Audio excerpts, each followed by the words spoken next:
আজকের ভিডিওতে আমরা দেখতে চলেছি পিফা ফল থেকে কিভাবে পিফা গাও খুব সুন্দরভাবে তৈরি করা যায়।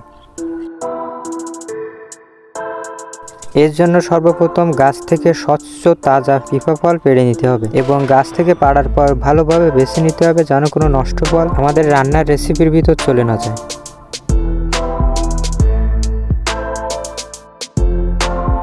ফল পেড়ে নিয়ে আসার পর এগুলোকে ভালোভাবে ধুয়ে নিতে হবে যাতে এর গায়ের ময়লাগুলো চলে যায়।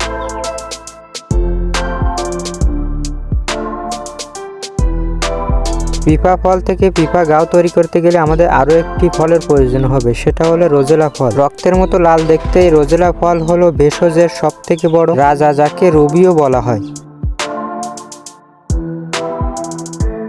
দুইটি ফল নেওয়ার পর এগুলোকে ভালোভাবে সেদ্ধ করতে হবে, যার জন্য কড়ার নিচে পানি দিবেন এবং উপরে এগুলোকে রাখবেন। এতে করে কড়াইতে থাকা পানির ভাবে এগুলো সেদ্ধ হয়ে যাবে।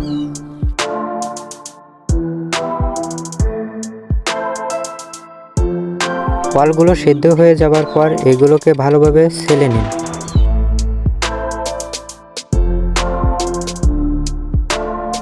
ফলগুলোর গায়ের চামড়া যখন ছেলে নেওয়া হয়ে যাবে তখন এগুলোকে ভালোভাবে মিক্স করে নিন যাতে সবগুলো একসাথে হয়ে যায়, এবং যখন ফলগুলো মিক্স হয়ে যাবে পুরোপুরি তখন এর বীজগুলো বের করে নিন।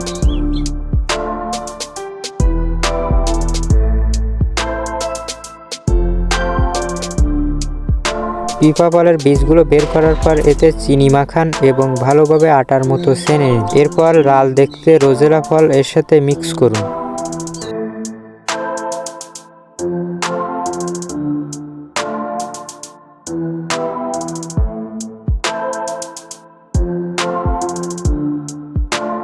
ভালোভাবে মিক্স করার পর এগুলোকে রোদে শুকাতে দিন পাঁপড়ের মতো করে।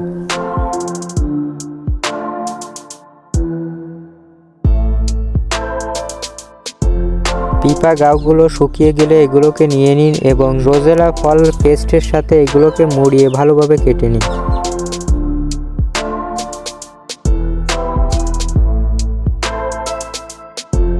এখন আপনারা যে কোনো দৈনন্দিন খাবারের সাথে এগুলোকে খেতে পারবেন।